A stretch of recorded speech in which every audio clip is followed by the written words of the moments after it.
because I want you to promote the rosary. Look what it's doing in this family. This is Exhibit A, but wait till you hear the son, whose name is Augustine. It's going to blow you away. Mr. Engineer, play that clip. So it all started when my mom, she had me in St. Louis the King, but she moved me to St. Catherine's.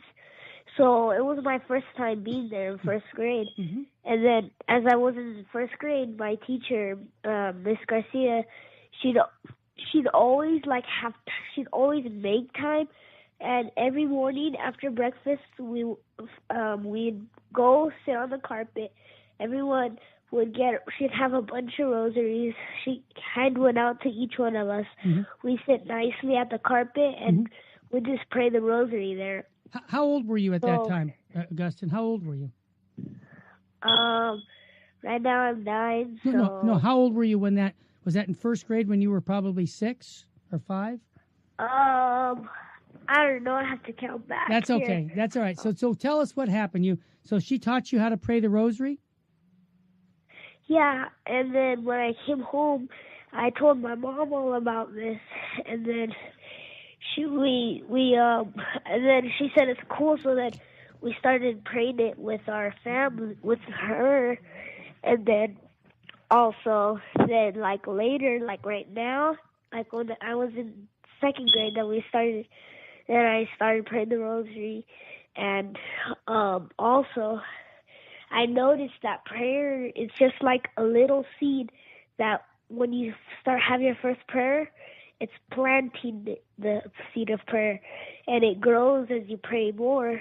So that's when I realized when you pray to Mary, that it's like saying you love your mother, because if you don't pray to her, it's like you're just not talking to her at all. It's like you're not even saying the word to your mother, not saying I love you or anything, because she gave us her son, the rosary, the scapular, all her protection, and all these devotions for us to pray. She told us to fast and to make sacrifices for the souls in purgatory. So I started fasting a long time ago. Right now I'm trying to. It's just school's a little in the way, but I'm still praying. And now every morning we're doing the rosary for school.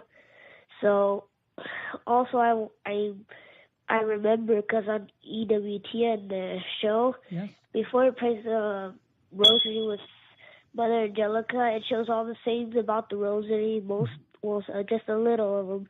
And I remember it said, St. Father Theo said that the rosary is the greatest weapon at these times that Mary has gave us. And I like praying to Mary because all these Marian devotions are really good because we're just talking to her, telling her we love her, and giving her our time, because we're making time to pray with her, and we're asking for intercession. And this is just really good because she always intercedes for us no matter what. Well, folks, are you amazed by little Augustine? I am. I interviewed him for a long time here. I only put a little clip on for you because I wanted to tease you to say, look, this is the tool I'm going to use to evangelize my friends and family to pray the daily rosary in the home. All right, you're listening to the Terry and Jesse Show. We're talking about Our Lady. And before I go to Jackie with her story, I'm going to ask Mr. Engineer to play the last little clip of of 3 different people, the mom, the dad, and little Augustine, who just so you know, little Augustine started praying the rosary when he was 5 years old, asked Mama to do it. Mama had no idea what the rosary was, and now he's got the whole family praying the rosary. So let's take a listen to what Dad has to say, Mr. Engineer. Hey, Larry, God bless you for taking the time. I'm just hoping this is going to inspire other families because your story with your son and your wife is very inspirational. So, Larry, here's my question to you. As the dad of the family, Laura and Augustine, they've shared with us their story of how our Blessed Mother and the rosaries played effect in the family. I understand that that's affected you also. Is that a fair statement? Yes, sir. Yes, it did. Well, Larry, tell us your story. How did you get involved with this, and how did your son, Just give us your perspective on the situation. Well, ever since the time he was born, Laura and I both we actually had a dream, and when we woken up, Yep.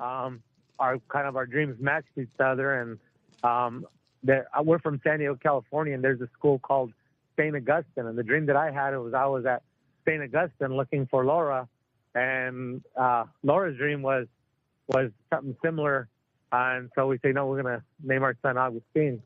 And he ended up growing up, and we ended up putting him in private school.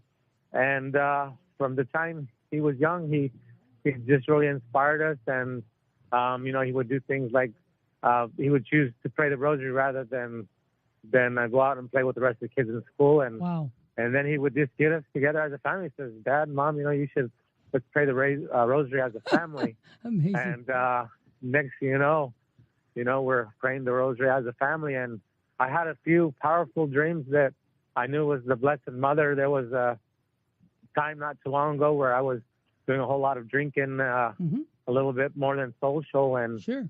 and just one day I got pneumonia, and I got thrown in the hospital, and I was there laying in bed and got out of the hospital, and my pneumonia had gotten worse, and had a real high fever. I was having a hard time breathing, and I looked up and I said, God, what do you want from me? And then I just heard him loud and clear. So I stopped drinking. That night I dreamt the Mother Mary put it in a scapular around my neck. And that day I woke up, and from that day on I hadn't touched alcohol since. Awesome. And it's been a beautiful thing. Wow. Larry, I talk about touching you personally. Larry, your son also tells me he wants to become a priest now. Is that what you understand him to say? Yeah, he that's what he's made his mind up to be. He said that that's something that he wants to do and fulfill, and he's pretty serious on it. Wow, that's great. Well, Larry, thank you for sharing your part of the story, and I hope and pray that this will affect other families to consider getting the family rosary prayed in the home. And may God richly bless you, Larry, your wife, Laura, and your son, Augustine. So God love you. Thanks. Thank you so much, and God bless. Amazing, isn't it? Now, when he talked about his son, Augustine, wanting to be a priest, wait till you hear what he has to say about being a priest. It is so touching. I would think, Mom, that if you have sons and they listen to that, they might be thinking about becoming a priest after what Augustine has to say. The complete interview I have on CD